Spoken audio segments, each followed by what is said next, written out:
So life process का next topic है transportation, और इसमें दो पार्ट में कंटेंट को डिवाइड किया जाएगा। एक ट्रांसपोर्टेशन इन ह्यूमन बीइंग, जिसमें हम सर्कुलेटरी सिस्टम के बारे में डिस्कस करेंगे, हार्ट के बारे में डिस्कस करेंगे, और दूसरा पार्ट होगा ट्रांसपोर्टेशन इन प्लांट्स। देखो प्रीवियस ईयर में क्या होता है कि कई सारे क्वेश्चंस जो है बार बार रिपीट हो रहे हैं, और या फिर कई सारे क्वेश्चन ऐसे होते हैं जो रिलेटेड होते हैं, मतलब एक ही चीज़ को आप दो तरह से पूछा जा रहा है, तीन तरह से पूछा जा रहा है। तो इसलिए मैंने क्या किया है कि जो मेन मेन टॉपिक है उनको मैंने यहाँ पर समराइज किया हुआ है। इन्हीं को आप जान लेंगे तो मैक्सिमम क्वेश्चन इस पार्ट का हो जाएगा। ठीक है, तो सबसे पहले हम लोग को स्ट्रक्चर ऑफ हार्ट देखना चाहिए, क्योंकि वहीं से यह सारा चीज़ शुरू होता है। तो चलो पहले मैं हार्ट एक बना देता हूँ तुम्हारे सामने। ठीक है,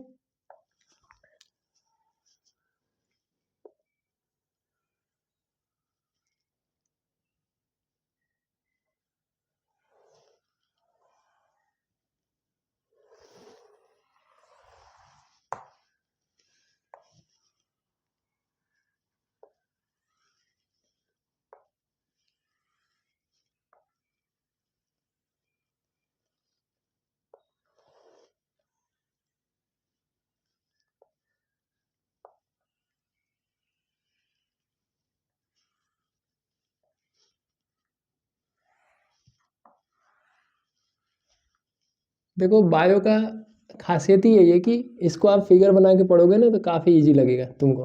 जो लोग फिगर नहीं बनाओगे तो बायो वैसे ही डिफिकल्ट है तुम्हारे लिए। अब तो क्या समय बचा है तुम्हारे पास फिगर बनाने के लिए, लेकिन एग्जाम में अगर आ गया तो बनाना पड़ेगा भाई। ठीक है,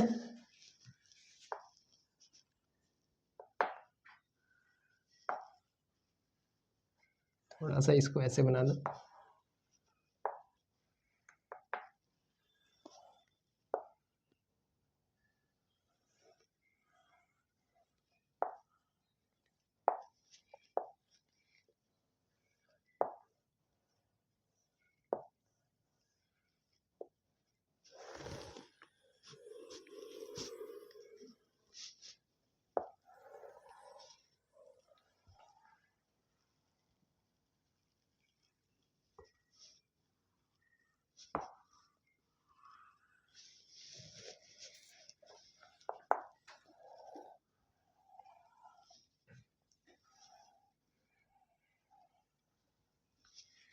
देखो ये ह्यूमन हार्ट बनाया गया है।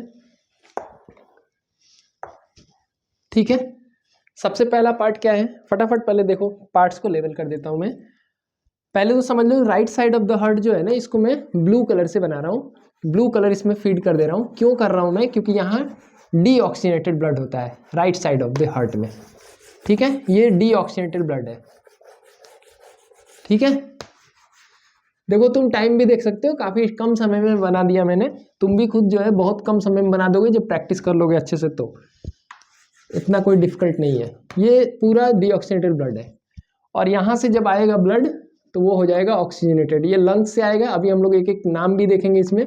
Right side of the heart जो है वो डीऑक्सीनेटेड ब्लड है, और लेफ्ट साइड में क्या है, ऑक्सीजनेटेड ब्लड है। तो ऑक्सीजनेटेड ब्लड को मैं रेड कलर से दिखा रहा हूँ। तुमको उतना क्लियर तो रेड कलर नहीं दिखेगा, लेकिन हाँ पता तो चल ही जा रहा है। मैं यहाँ पे सेट कर रहा हूँ। तो ये आपका डोर्सल ऑर्टा बनेगा, ऑर्टिक आर्च है, लास्ट में नीचे ऐसे जाएगा और बॉडी पार्ट्स में सप्लाई करेगा। ठीक है, ठीक। और ये देखो, ये आपका वेंट्रिकल्स का वॉल है, जिसको मैं दूसरे कलर से बना रहा हूँ ताकि वॉल को हम आइडेंटिफाई कर सकें, और कोई रीज़न नहीं है। वैसे तो ये मस्कुलर ऑर्गन है तो पिंक होगा, लेकिन मैं इसको जान के ऐसे कर रहा हूँ। इसके बाहर एक मेम्ब्रेन होता है जिसको हम लोग पेरिकार्डियम बोलते हैं। ठीक है, पेरिकार्डियम।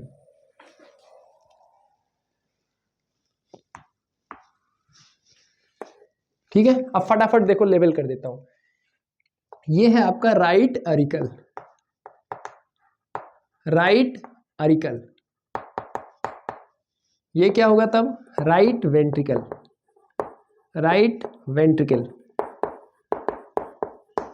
ये क्या होगा, लेफ्ट अरिकल।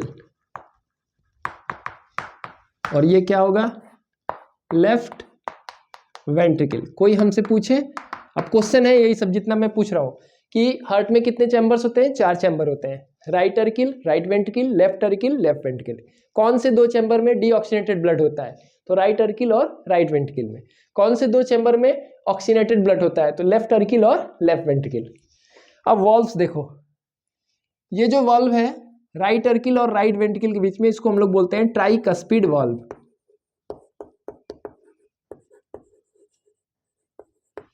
और वैसे ही लेफ्ट अर्किल और लेफ्ट वेंट्रिकल के बीच में जो होगा उसका नाम है बाइकस्पिड वाल्व। नाम से क्लियर रहता है। ट्राइकस्पिड इसलिए बोलते हैं क्योंकि इसमें 3 फ्लैप होता है। जैसे ये 2 मैं बना रहा हूं, एक और ऐसे लगा दो तो 3 फ्लैप होता है, और इसमें सिर्फ 2 फ्लैप होता है। इसके अलावा देखो यहां पर वाल्व दिख रहा है, इस वाल्व को बोलते हैं pulmonary semi lunar valves. Semi lunar का मतलब हो गया, लूनर मीन चंद्रमा होता है, तो सेमी लूनर मतलब आधा चंद्रमा के जैसा। और यहां जो वाल्व है इसको बोलेंगे aortic semi lunar valve. Aortic semi lunar valve. तो कितने वाल्व्स प्रेजेंट हैं हार्ट में? वो भी 4 हो गए। हार्ट में कितने वाल्व्स हैं? 4 वाल्व्स हैं। ठीक है, अब देखो पाथ क्या होगा ब्लड का, ब्लड कैसे आएगा। ये है, इसको बोलोगे superior vena cava. Superior vena cava. देखो थोड़ा सा बेसिक नॉलेज बता दूं, आर्टरीज जो होते हैं मोस्टली वो ऑक्सीजनेटेड ब्लड कैरी करते हैं, और वेन्स जो होते हैं वो डीऑक्सीजनेटेड ब्लड कैरी करते हैं। अब छोटे छोटे वेन्स जब मिलते हैं ना तो बड़ा सा ट्यूब बनता है, उसको वेना कावा बोलते हैं। तो हार्ट हमारा यहाँ है, इसके ऊपर जितने भी बॉडी पार्ट्स हैं वहां से डीऑक्सीजनेटेड ब्लड, यानी जिसमें ऑक्सीजन की कमी है वैसे ब्लड को बोलते हैं डीऑक्सीजनेटेड ब्लड। वो लाता कौन है? Superior vena cava. सुपीरियर मतलब ऊपर का। तो हार्ट के ऊपर जितने भी बॉडी पार्ट्स हैं वहां से डीऑक्सीजनेटेड ब्लड कलेक्ट करके कौन लाता है? Superior vena cava. और हार्ट के नीचे जितने पार्ट हैं वहां से डीऑक्सीजनेटेड ब्लड कैरी करके कौन लाता है? Inferior vena cava. अब याद रहेगा तुमको। और ये दोनों ला करके कहां पर ब्लड को पहुंचाते हैं? देखो एरो से दिखा रहा हूं, राइट अर्किल में। राइट अर्किल से ब्लड कहां जाएगा? राइट वेंट्रिकल में। और राइट वेंट्रिकल से देखो फिर जाएगा ये पल्मनरी आर्च में। यही आपका पल्मनरी आर्च। आर्च मतलब मुड़ा हुआ होता है, और ये 2 पार्ट में देखो डिवाइड हो गया है। ये जाएगा राइट लंग्स को, राइट लंग्स को जाएगा, और ये जाएगा लेफ्ट लंग्स को। हार्ट से ब्लड गया कहाँ? लंग्स में गया। और ये जो ब्लड वेसल है ना, इसका नाम क्या है? Pulmonary artery. बहुत इंपॉर्टेंट है इसका नाम, बहुत बार कॉम्पिटिटिव एग्जाम में भी पूछा जाता है कि कौन सा आर्टरी है जिसमें डीऑक्सीजनेटेड ब्लड फ्लो करता है। तो राइट वेंट्रिकल से जाएगा पल्मनरी आर्च, और ये 2 पार्ट में डिवाइड हो गया। पल्मनरी आर्टरीज बना, लेफ्ट पल्मनरी आर्टरी और राइट पल्मनरी आर्टरी। ठीक है ना, राइट लंग्स को जाएगा right pulmonary artery, left lungs को जाएगा लेफ्ट पल्मनरी आर्टरी। ये याद रखना भाई, एग्जाम में पूछा गया name the artery which carries deoxygenated blood, तो नाम क्या होगा? Pulmonary artery. अब जब लंग्स में पहुंचेगा, हम पढ़ा चुके हैं लंग्स, वहां पर क्या होगा? गैसियस एक्सचेंज होगा एल्वियोली में। अब ब्लड में ऑक्सीजन आएगा और ब्लड का कार्बन डाइऑक्साइड जाएगा एल्वियोली के अंदर। तो इस तरह से ब्लड का क्या हो जाएगा? ऑक्सीजनेशन, उसमें ऑक्सीजन आ जाएगा। तो अब उसको हम रेड कलर से यहाँ दिखा रहे हैं। अब वो ब्लड आएगा कहाँ? लंग्स से आएगा वापस फिर से हार्ट में। और ये जो ब्लड वेसल्स हैं, ये जो दिख रहे हैं तुमको, इनको हम लोग बोलते हैं पल्मनरी वेन्स। पल्मनरी वेन्स, ये भी बहुत इंपॉर्टेंट हो गया। पूछा जाएगा ऐसा वेन का नाम बताओ जो ऑक्सीजनेटेड ब्लड कैरी करता है, तो नाम होगा पल्मनरी वेन्स। अब पल्मनरी वेन्स ऑक्सीजनेटेड ब्लड को ले आएंगे कहां पर? लेफ्ट ऑरिकल में। लेफ्ट ऑरिकल से कहां जाएगा ब्लड? लेफ्ट वेंट्रिकल में। और लेफ्ट वेंट्रिकल से जाएगा कहां पर? ऑर्टिक आर्च में, यानी ये वाले पार्ट में। और ऐसे होते हुए देखो बॉडी के ऊपर वाले पार्ट को यहां से ब्रांच चला गया है, और वापस ये पीछे से होकर के देखो ये बना आपका डॉर्सल ऑर्टा। यही आपका मेन ब्लड वेसल है जिसमें ऑक्सीजनेटेड ब्लड ट्रेवल करता है, और उसी से फिर कई सारे ब्रांच बन के पूरे बॉडी में डिवाइड होता है। ठीक, अब हम लोग फटाफट ये सब क्वेश्चंस का जवाब ढूंढ लें। फिगर आपके सामने मैंने बनाया, अच्छे से आप पढ़े होगे तो आप भी बना लोगे 1-2 मिनट के अंदर। नहीं पढ़े होगे तो भाई ट्राई कर लेना, मैं तो यही कहूंगा। क्वेश्चन है देखो, चैम्बर्स, कौन कौन चैम्बर्स होते हैं? Right Arkel right ventricle, left Arkel left ventricle. Valves बताओ कितने होते हैं? तो 4 वॉल्व्स होते हैं, ट्राइकस्पिड, बाइकस्पिड। इसका नाम क्या बताया मैंने?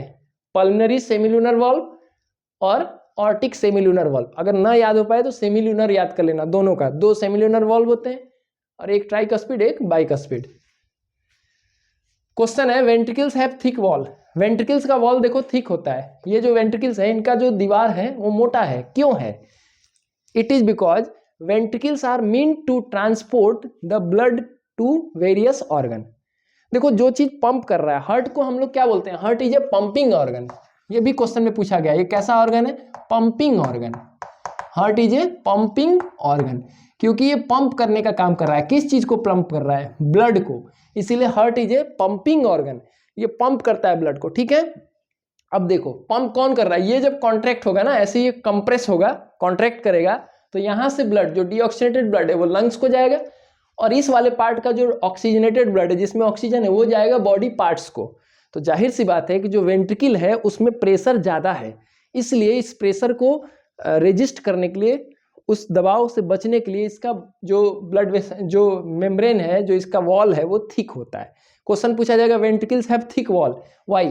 Because ventricles pump the blood to various organ, they have to resist high pressure, ठीक है, so they have thick wall. Right ventricle pushes the blood to the lungs, left ventricle pushes the blood to the body parts through dorsal aorta. Next पूछा है pathway of blood in the double circulation. अब double circulation मैं तो इसी से बता सकता हूँ, लेकिन एग्जाम में तो हम लोग को बनाना भी होता है। अभी मैं इसको मिटा के फिर डबल सर्कुलेशन बनाता हूँ, कंपोनेंट्स ऑफ द, हाँ तो ठीक है, मैं इसको मिटा देता हूँ और यहीं पर बनाऊंगा मैं डबल सर्कुलेशन, ताकि आप फिगर के साथ देखोगे तभी समझ में भी आएगा। थोड़ा छोटा मुझे लिखना पड़ेगा भाई, क्योंकि हार्ट का डायग्राम मैं मिटाना नहीं चाह रहा हूँ, थोड़ा सा आँख का दबाव झेलना पड़ सकता है तुम्हें। देखो डबल सर्कुलेशन एग्जाम में आएगा ही आएगा, एकदम कंफर्म है, ऐसा प्रिडिक्शन है ना, मतलब उससे रिलेटेड तो पूछा ही जाता है। अब डबल सर्कुलेशन देखो यहाँ से स्टार्ट करो। राइट अर्किल मैंने लिख दिया, ये राइट अर्किल, ठीक है। इससे ब्लड कहाँ आएगा? राइट वेंट्रिकल, यहाँ मैंने लिख दिया राइट वेंट्रिकल। अब राइट वेंट्रिकल से देखो ब्लड कहाँ जाएगा? लंग्स में जाएगा, तो मैंने यहां लिख दिया लंग्स। और लंग्स से जब ब्लड आएगा तो किस में आएगा? लेफ्ट अर्किल में, तो यहां मैं लिख दे रहा हूं लेफ्ट अर्किल। लेफ्ट अर्किल से कहां जाएगा? Left ventricle. और लेफ्ट वेंट्रिकल से देखो ब्लड गया इसमें, ये रेड वाला पार्ट, ऐसे कहां गया? Body parts. तो बनाना कितना इजी है देखो, फिर भी बच्चे छोड़ दें तो काफी दुख होगा। ऐसे ही ब्लड फ्लो करते रहता है, यानी राइट अर्किल से राइट वेंट्रिकल, राइट वेंट्रिकल से लंग्स, लंग्स से फिर लेफ्ट अर्किल, लेफ्ट अर्किल से फिर लेफ्ट वेंट्रिकल, और लेफ्ट वेंट्रिकल से फिर बॉडी पार्ट्स। यही आपका डबल सर्कुलेशन है। अब देखिए जो लंग्स वाला पार्ट है इसको हम लोग बोलते हैं पल्मोनरी सर्कुलेशन, पल्मोनरी सर्कुलेशन। और जो यहां से जो पार्ट हो रहा है लेफ्ट वेंट्रिकल से लेकर राइट अर्किल, जिसमें ऑक्सीजनेटेड ब्लड फ्लो कर रहा है, उसको बोलते हैं सिस्टेमिक सर्कुलेशन। एग्जाम में आए तो ऐसे बना लेना, उसके बाद आराम से एक्सप्लेन कर लोगे। अब मैं इसको कलर से इंडिकेट कर दे रहा हूं। जो डीऑक्सीजनेटेड ब्लड है बॉडी पार्ट से आएगा कहां पे? राइट अर्किल में। राइट अर्किल से कहां जाएगा? राइट वेंट्रिकल में। राइट वेंट्रिकल से कहां जाएगा? लंग्स में, ठीक है। तो ये जो पार्ट बना हमारा, ये आप देखो यहां पर राइट वेंट्रिकल जो हार्ट का पार्ट है वहां से गया लंग्स में, और लंग्स से फिर कहां आया? लेफ्ट अर्किल में आया। तो इतना तक जो पार्ट है इसमें पल्मोनरी सर्कुलेशन क्यों बोलते हैं? क्योंकि राइट वेंट्रिकल से जब लंग्स में जाएगा तो यहाँ किसके थ्रू जाएगा? ये पल्मोनरी आर्टरी के थ्रू जाएगा। और लंग्स से जब लेफ्ट अर्किल में आएगा तो किसके थ्रू आएगा? पल्मोनरी वेन्स के थ्रू आएगा। They are the only artery carrying deoxygenated blood, and pulmonary veins are the only veins carrying oxygenated blood. ये ऐसे आर्टरी हैं जो डीऑक्सीजनेटेड ब्लड कैरी करते हैं, ये ऐसे वेन्स हैं जो ऑक्सीजनेटेड ब्लड कैरी करते हैं। तो ये इंपॉर्टेंट है ये दोनों।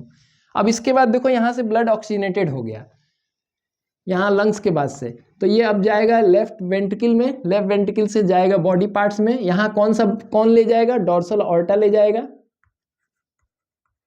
ऑर्टिक आर्च से जो बना है, ठीक। और यहाँ किसका रोल है? ब्लड को कलेक्ट करने किसका रोल है? वेना कावा का। वेना कावा में दो हैं, सुपीरियर वेना कावा और inferior vena cava. Right Arkel right ventricle के बीच में वॉल्व पूछ ले तो क्या बोल दोगे? Tricuspid valve. और यहाँ कौन सा वॉल्व है? बाइकस्पिड वॉल्व है। बस बहुत कुछ इन्फॉर्मेशन मैंने लिख दिया, इतना नहीं भी लिखोगे तो काम चलेगा, मेन चीज तुम लिख दोगे काम हो जाएगा, ठीक है। अब पाथवे ऑफ डबल सर्कुलेशन पूछेगा तो यही लिख देना। डबल सर्कुलेशन क्यों नाम पड़ा, तो देखो एक बार ब्लड जब कंप्लीट फ्लो करता है पूरे बॉडी में तो हार्ट से 2 बार ट्रेवल करता है, इसीलिए इस पूरे सर्कुलेशन को बोला जाता है डबल सर्कुलेशन।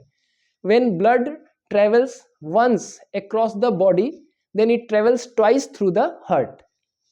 2 बार कैसे होता है, the blood comes to the right circle then it moves to right ventricle and passes to the lungs. अब जब लंग्स में चला गया तो एक बार हार्ट में आया और लंग्स में चला गया, अब दोबारा फिर लंग्स से फिर कहाँ आया, लेफ्ट सर्किल में, और तब लेफ्ट वेंट्रिकल में गया, फिर बॉडी पार्ट्स में गया। तो एक कंप्लीट सर्कुलेशन में ब्लड 2 बार हार्ट से जा रहा है, इसीलिए इसको क्या बोलते हैं, डबल सर्कुलेशन, ठीक है। What is double circulation, it is a process of circulation in human being in which blood travels twice through the heart during one complete circulation. और ये जरूर बनाना भाई, जब भी डबल सर्कुलेशन आएगा तो ये इंप्रेशन क्रिएट करेगा तुम्हारे कॉपी में। कंपोनेंट्स ऑफ ब्लड पूछ रहा है तो अब हम लोग इसको डिस्कस करेंगे, कंपोनेंट्स ऑफ ब्लड क्या क्या है। तो आप लोग को बहुत डिटेल नहीं जानना है कंपोनेंट्स के बारे में, आरबीसी, डब्ल्यूबीसी और प्लेटलेट्स का फंक्शन जान लो, उससे ज्यादा आपको जानने की जरूरत नहीं है क्योंकि छोटा ही क्वेश्चन पूछा जाता है। आरबीसी का काम क्या होता है, ट्रांसपोर्ट ऑफ O2। डब्ल्यूबीसी का काम क्या है, बॉडी डिफेंस, ठीक। और प्लेटलेट्स ब्लड क्लॉटिंग, इसका मेन रोल है ब्लड क्लॉटिंग, यानी कि अगर कहीं पे इंजरी हो जाता है, माइनर इंजरी, जैसे ब्लेड से कट गया, नाइफ से कट गया, तो कुछ समय बाद ब्लड क्लॉट कर जाता है वहां पे। माइनर इंजरी, बहुत ज्यादा सीवियर इंजरी होगा तब तो नहीं रुक पाएगा, लेकिन माइनर इंजरी के बाद कुछ समय बाद वहां ब्लड जो होता है वो क्लॉट कर जाता है। तो ब्लड क्लॉटिंग में किसका फंक्शन है, प्लेटलेट्स का। अब कैसे होता है ये डिटेल तो आगे क्लास में तुम पढ़ोगे, ठीक है। इसके अलावा यहाँ पर जान लो कि आरबीसी में एक रेस्पिरेटरी पिगमेंट पाया जाता है, रेस्पिरेटरी पिगमेंट। क्यों रेस्पिरेटरी पिगमेंट बोल रहे हैं, क्योंकि रेस्पिरेशन में जरूरी है ऑक्सीजन और उसको कैरी करता है ये पिगमेंट जिसका नाम है haemoglobin. Haemoglobin is the respiratory pigment found in RBC which transports the oxygen. Haemoglobin जब ऑक्सीजन से कंबाइन करता है तो बनाता है ऑक्सी हीमोग्लोबिन, Hb+O2 से बनता है HbO2, ये है ऑक्सी हीमोग्लोबिन। और ये प्रोसेस रिवर्सिबल है, यानी कि लंग्स में जो एल्वियोली है वहां जब ब्लड पहुंचता है तो हीमोग्लोबिन ऑक्सीजन को कैप्चर कर लेता है और हीमोग्लोबिन और ऑक्सीजन मिलकर बन जाता है ऑक्सी हीमोग्लोबिन। फिर यही ब्लड जब सेल्स में पहुंचते हैं, टिश्यू में पहुंचता है, तो वापस वो ऑक्सीजन हीमोग्लोबिन को छोड़ करके सेल में चला जाता है और वहां से फ्री होकर के फिर लंग्स में चला जाता है। कुछ कार्बन डाइऑक्साइड भी कभी कभी अटैच हो सकता है, लेकिन मेनली कार्बन डाइऑक्साइड जो होता है वो इससे ट्रांसफर नहीं होता है। Carbon dioxide is mainly transported in the dissolve form. Carbon dioxide का जो ट्रांसपोर्ट होता है वो डिजॉल्व फॉर्म में होता है, ऑक्सीजन का ट्रांसपोर्ट हीमोग्लोबिन से होता है। CO2 is transported in dissolve form, इसके बारे में ज्यादा कहानी मत याद रखो। डिजॉल्व फॉर्म, CO2 का ट्रांसपोर्टेशन डिजॉल्व फॉर्म में होता है, O2 का ट्रांसपोर्टेशन जो होता है हीमोग्लोबिन से होता है, ठीक है। इसके अलावा एक और इंपॉर्टेंट फ्लूइड है ब्लड के अलावा जो सर्कुलेटरी सिस्टम में होता है, लिम्फ, जिसको टिश्यू फ्लूइड बोलते हैं, ठीक है। देखो लिम्फ में सब कुछ है एक्सेप्ट आरबीसी। आरबीसी की वजह से ब्लड का कलर रेड होता है, क्योंकि आरबीसी में क्या पाया जाता है, हीमोग्लोबिन। ये किस कलर का होता है, रेड कलर का होता है, इसीलिए जो ह्यूमन बीइंग है, ह्यूमन बीइंग का जो ब्लड होता है उसका कलर रेड होता है। लिम्फ जो होता है उसमें आरबीसी नहीं पाए जाते हैं, बाकी सब कुछ पाया जाएगा, यानी प्लाज्मा होगा, डब्ल्यूबीसी होगा, सारे कंपोनेंट पाए जाएंगे, लेकिन आरबीसी नहीं पाया जाएगा। तो वो सब कुछ रोल प्ले करता है, टिश्यू फ्लूइड के नाम से जाना जाता है या उसी को लिम्फ जाना जाता है। एक बार एग्जाम में पूछा गया है, name the tissue fluid present in the circulatory system, तो उसका नाम है लिम्फ, ठीक है। अच्छा, तो ये इंपॉर्टेंट चीजें सब कुछ आ गई हैं लगभग जो हार्ट से रिलेटेड पूछी गई हैं। हार्ट का स्ट्रक्चर ही अपने आप में बहुत इंपॉर्टेंट है और डबल सर्कुलेशन यहीं से क्वेश्चन पूछा जाता है। कभी कभी पूछा गया कि ऑक्सीजनेटेड ब्लड का पाथवे बताओ, कभी पूछा गया डीऑक्सीजनेटेड ब्लड का पाथवे बताओ, तो ऐसे ऐसे क्वेश्चन हम लोग से पूछे जाते हैं, ठीक है। तो ये हार्ट से रिलेटेड सारे इंपॉर्टेंट टॉपिक हो गए। अब इसके बाद से ट्रांसपोर्टेशन इन प्लांट्स होगा, जिसको हम लोग देखेंगे जाइलम और फ्लोएम का रोल, ठीक है ना। Okay, thank you.